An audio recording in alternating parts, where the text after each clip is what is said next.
Coachella Valley questions answered. Lessons from the pandemic. Here's Peter Dowd. Good evening, everybody. 1 year ago, we brought together city leaders from across the Coachella Valley to get a closer look at the impact the pandemic was beginning to have on each city and predictions for how it would affect Valley residents. Tonight, we've done it again, but this time, with the end of the pandemic within reach, we'll be looking back with our 9 mayors to find out exactly how the pandemic impacted our cities and the important lessons learned. So let's begin by introducing each of our mayors. We have Palm Springs Mayor Christy Holstage, Cathedral City Mayor Raymond Gregory, Desert Hot Springs Mayor Scott Mattis, Rancho Mirage Mayor Ted Weil, Palm Desert Mayor Kathleen Kelly, Indian Wells Mayor Richard Balaco, La Quinta Mayor Linda Evans, Indio Mayor Elaine Holmes, and Coachella Mayor Stephen Hernandez. Thank you all for being here. All right, I'd like to start by asking each of you about the economic fallout from the pandemic. Obviously, over the past year, many non-essential businesses were forced to close, major tourism events were canceled, and our cities dealt with serious financial challenges. Beginning with Palm Springs Mayor Christy Holstage, last year your city was one of the first to declare a fiscal emergency. Looking back, exactly how much did the pandemic end up costing your city, what was done about it, and how is Palm Springs doing now? Thank you, Peter. Thanks for having us. You know, it's clear that Palm Springs and the Coachella Valley were hit hard because of the pandemic and the financial impacts. We're so reliant on our tourism economy. So overall, it was probably $50 million over the 2 fiscal years that we were impacted. But we took a really proactive approach and a conservative approach in budgeting. We moved to a rolling budget model because we couldn't predict 3 months out, 6 months out. We didn't know what tourism was going to look like. So we took an approach right away to make sure that if it was the worst case scenario, we would be protected, and then going month by month to assess the damage and also, you know, all the services that we need to continue to provide for our residents, making sure we fund those. Moving east to Cathedral City, Mayor Raymond Gregory, your city also declared a fiscal emergency.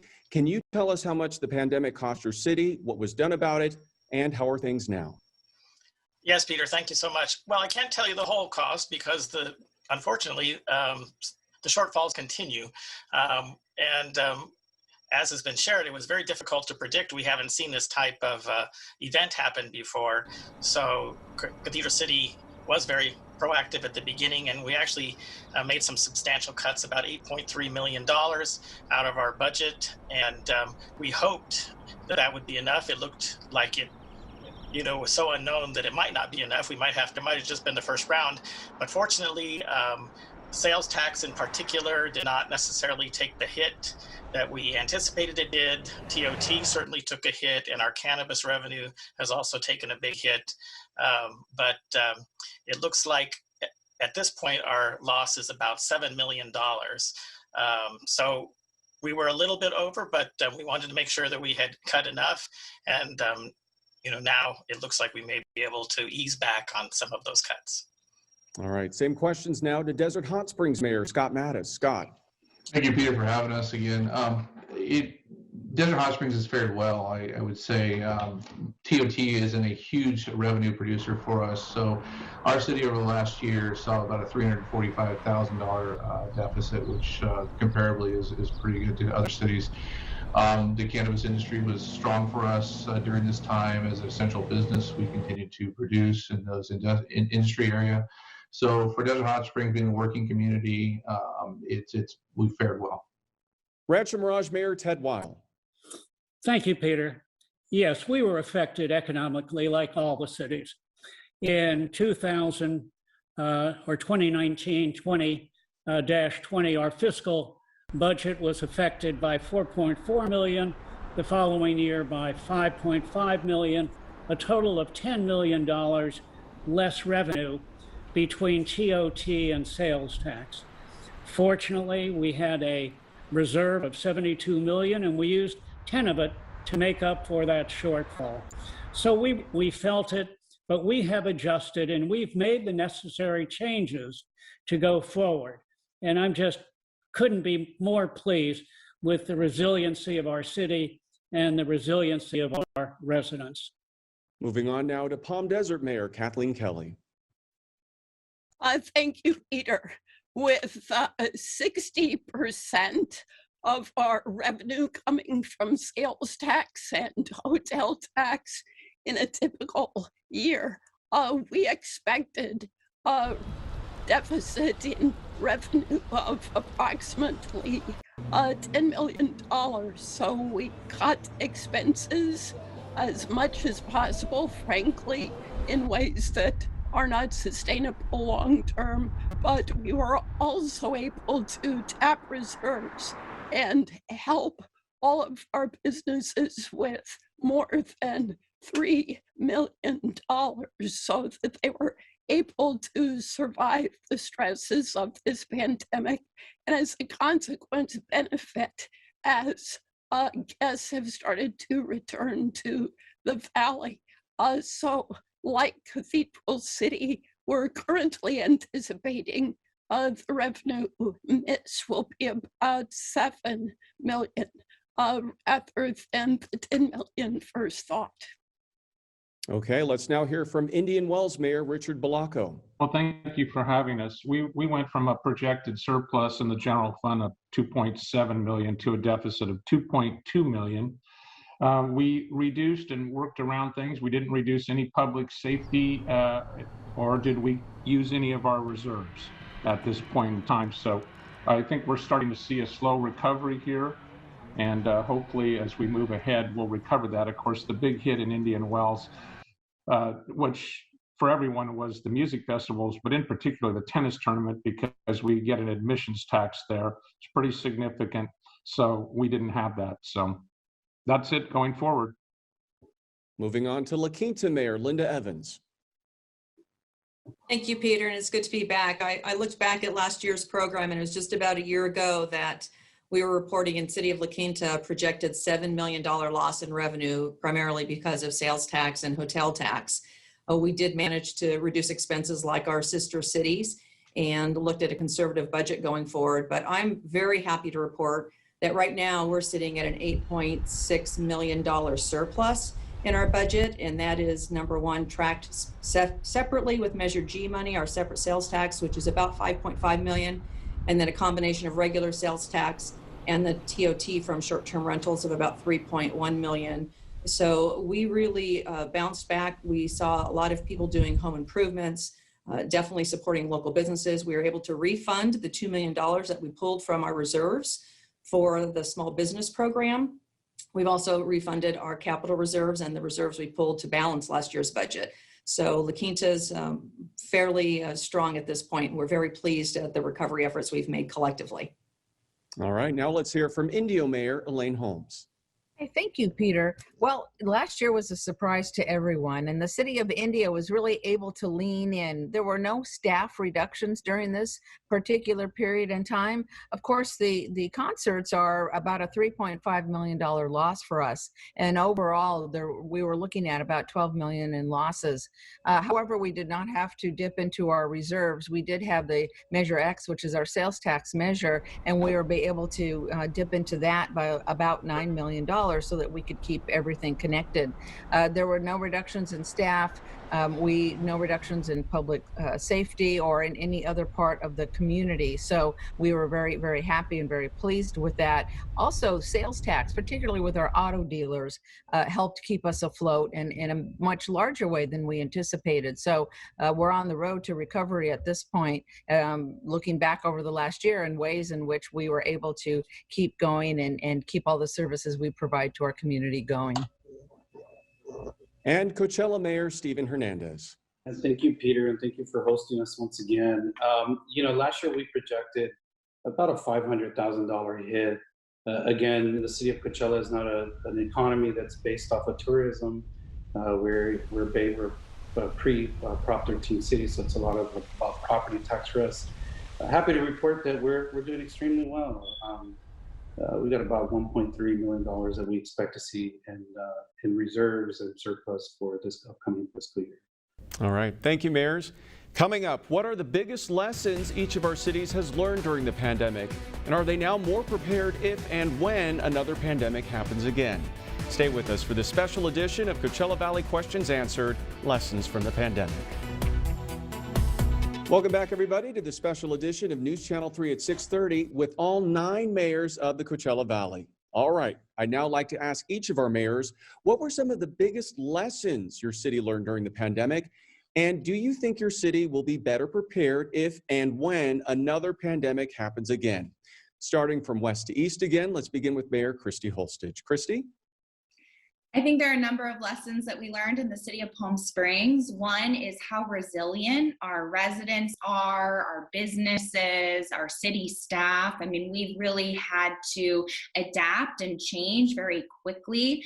We didn't know what even the next month out would look like. So to our 300 restaurants, 4,000 businesses and more, really were adaptive and worked with us because we were the first city in Southern California to issue a stay-at-home shelter-in-place order, because at one point we had 1/3 of the deaths in Palm Springs at the very, very beginning of the pandemic. Second, I think that we learned how important it is to be flexible and creative in government. Government doesn't always move quickly. We're not always flexible to the times. We don't always use technology to reach our residents. And so I think we've really improved our processes. We've reached out to new residents that didn't have a voice before. And I'm really proud of our work on that. Cathedral City Mayor Raymond Gregory. Thank you, Peter. Well, we always knew we could provide services differently to our community, but sometimes we learned that different can be better by using technology and some of the other things that have been discussed today. This pandemic forced us to look at these new ways, and many of them turned out to be much more efficient. So I think we will continue to build on that. We also learned that our residents, they can't always rely on getting information from the federal, state, and county level in the most efficient manner. And so we have learned that we need to, in times of these types of crises, increase our communication outreach to better serve our constituents. Desert Hot Springs Mayor Scott Mattis. Thanks, Peter. The same in Desert Hot Springs as in most cities. We just learned how important family, how important our residents are to us. We have a food program in our senior center and our churches that went on a weekly Zoom call with myself and another council member, and really talked about the needs of our community. And we went from serving at one of our food banks 350 families a week to 550 families a week in a short period of time. So we learned how important it was to make sure that families were fed. We learned how important it was to keep our businesses open by listening to their needs and coming up with solutions and not reinventing the wheel, but watching what other cities did and trying to make sure that we were able to allow that in our city. And state and federal guidelines were tough to try to follow sometimes when you saw the needs of our community. But we all came together from our city council down to our city staff and to our constituents and worked well together to make sure the needs of our community were met. Rancho Mirage Mayor Ted Weil. Thank you, Peter. We have been a very fiscally minded conservative city, and many times people will say, why do you need that large reserve that you have? You're sitting on this big pile of money. Well, I got to tell you, the pile is not as high as it was, but it's going to be. And we had a significant reserve specifically for unknown disasters like the year that we've gone through. And thank goodness that we did. We had that bountiful reserve that enabled us to provide meals for all of those people that were in need, that were threatened from a health standpoint. We had the funds to support our restaurants, to keep them alive, that now they're ready to go back into business after the vaccinations have been plentiful recently. Palm Desert Mayor Kathleen Kelly. The big lesson for all of us is we have to be prepared for Lord knows what, because 2 years ago, if you had interviewed us, we all would have bragged about the steps we were taking to be ready for the big earthquake. Nobody was talking about a pandemic. So my suspicion is the next challenge won't be a further pandemic. It will be something we can't anticipate right now.